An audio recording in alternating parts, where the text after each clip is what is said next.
Hey there, internets. This is Kyle with another edition of the My Business Launch YouTube channel. My Business Launch Secrets YouTube channel. That's what this is. Temporarily forgot there. And today I don't have a ton of different things to report on. Today was one of my kids' birthdays, so for all the parents out there, you know, all the things that happen when you have a kid's birthday and whatnot. So not too much to say on the business front. I thought I might spend some time this evening working on recording some more things or doing more podcast bits or whatever, but just don't have the energy, frankly. So whatever that is, it's cop out or whatever, but I at least wanted to still do another recording. Again, I'm still trying to stay on track to update this daily as a way to keep myself accountable. And so I could tell myself right now that, hey, you need to pick up the slack because you're falling behind, buddy. And shit's not going to happen on its own. So it's up to you to get things done. So it's a little pep talk for myself, and you all just get to listen in. Although you all is not really that many people, because even though I had that crazy uptick of viewership on this channel, I don't know, a month ago or so, because I mentioned something about Alex Hormozy and tagged him or whatever, got a pretty massive spike in views. Everything since then has been pretty typical. You know, handful of views here and there. And again, that's fine. That's not why I'm doing this channel, not looking to build up huge viewership or anything like that. I did get a comment on my video about how I connected my podcast to a custom domain. So somebody actually found that, and it was useful to them. So mission accomplished. I did what I need to do. Got the message out to at least one person. So that's what it's about. I guess I wanted to talk about, you know, some of the beliefs that I have that have led me to the conclusion that I should actually even attempt this whole online business thing. I guess mainly it's, as I was just listening to, listening to some info about this whole, whatever, FTX crypto exchange downfall, crash, whatever, which I don't do any crypto stuff or investments or anything like that, and so I'm not by any means an expert, but it's just kind of crazy to watch how these types of things are playing out, where you see it's not just in crypto, it's in a lot of different industries that you get, like, these companies start up, they get like massive investment. I mean, hundreds of millions of dollars, if not billions of dollars. You know, it seems like they're doing good stuff for a little while, and then all of a sudden something happens, something comes out, whatever, and they haven't been paying taxes for the past 2 or 3 years or whatever the thing is, and boom, then it all just comes crashing down. And like in an instant, you've got hundreds of millions of dollars just seemingly wiped off the table. And again, the fact that it's like such massive amounts of money, just like, it kind of boggles your mind, I guess, to a certain degree, because for somebody like myself, who, you know, just grew up in a typical average American family of, you know, modest means, and lived in the burbs, and went to public school, and, you know, just got by, and my mom was a teacher, and she put in her time and retired on her teacher pension plan, and, you know, just typical story that, and I don't know what she was making, you know, $50,000-$60,000 a year when she retired or something, and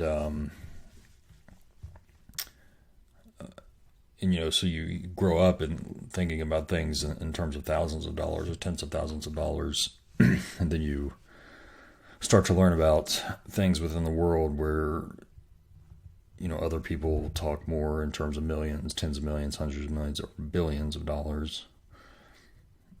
And I think, obviously, you probably hear that mentioned as you're growing up,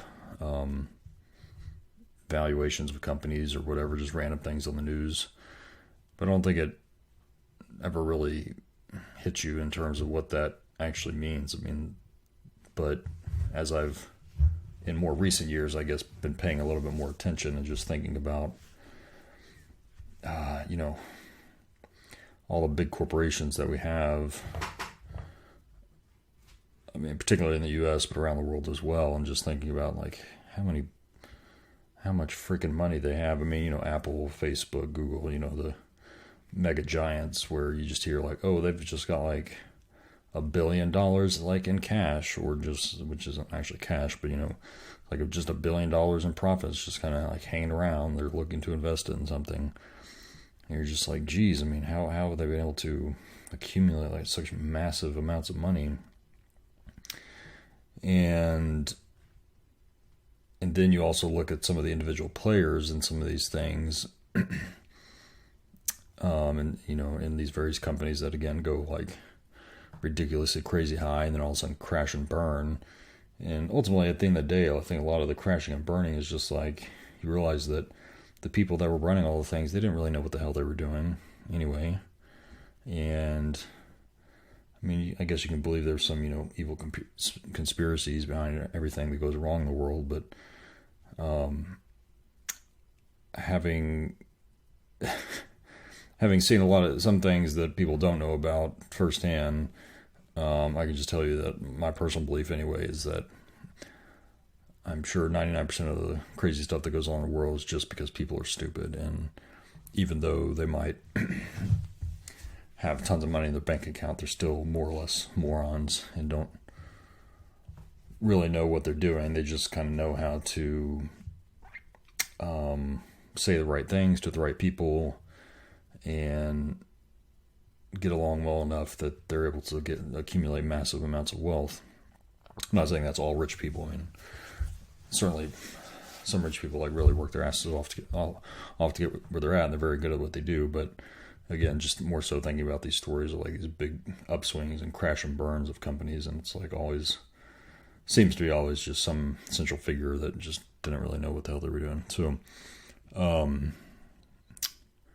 don't know what the point of all that, I guess, is just to say that, having paid more attention to these sorts of things over the recent years, it has expanded my mind to the possibilities that me being not such an idiot, at least I don't think so, that I should be able to figure this whole thing out and be able to accumulate a lot of wealth for myself and for my family. And I'm not looking to make billions of dollars or even hundreds of millions of dollars. I just like, a few millions of dollars, accumulated by the time I die so that I can have a financial legacy for my kids and whatnot. And if I assume I'll live to an average age, then that means I've got another 40 to 50 years ish to get to that point. And I think like I should definitely be able to do that. And caveat, I should definitely be able to do that in an online business. Certainly I could become a millionaire by just staying in the job that I have right now, working for somebody else, doing the typical, invest, save as much as you can. And yes, over the span of 40 to 50 years, compound interest being what it is, I would certainly be a millionaire, like no doubt. And frankly, again, like I firmly believe like most people should just do that. And, if I had done that better when I was 20 years old, I would be in much better shape now, where I could probably consider working part-time at this point in my life, because I would have already accumulated a lot. But I've had various financial ups and downs, as many people go through in their lives, so I'm not at the point that I can do that. So, but the point is, I don't want to go down that traditional path of, again, just working some 9-to-5 job, because I'm just kind of bored of it, as I've alluded to in past discussions. So I think learning a new game is more interesting, and I think, again, the idea of me being able to have success in this whole game, I don't think it's that far-fetched. I just, again, a lot of stupid people are able to figure out things pretty well and accumulate a lot of money very quickly. So, and I'm not saying doing it illegally or unethically, but even doing it just typical ways of business, I think it's certainly doable. I mean, there are certainly a lot of skills that I have to learn, a lot of traits that I need to develop as a person, and so that's why I'm on this journey, obviously. But I know that those will come with time, and once I have all those in place, then I'm confident I can make this work, whether it's on the path that I'm currently on or doing something different, based on the response of the market to what I think they might want. And so again, thinking about, in a business I'm running by myself, or at least trying to do with very minimal staff, the idea of hitting $1 million revenue goals. Again, when you've got these other people doing these other completely stupid businesses like NFTs or crypto or whatever, and running up like billions of dollars of revenue, I guess, or at least of people giving them money, I just don't think, carving off $1 million of that for me to do my thing, I don't think is that crazy.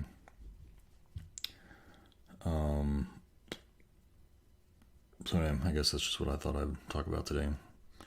One thing that's certainly changed my perspective and view of the world, and why I am pretty committed to staying on this path, trying to find the right thing that's, the best fit for me and my skill set and my interests, personal interests and passions and all that good stuff. And kind of go from there. I don't know. So anyway, that's it for today. I'm going to go hit the sack. So hope you're all doing well. Keep on kicking ass, taking names. I'll see you next time. Peace.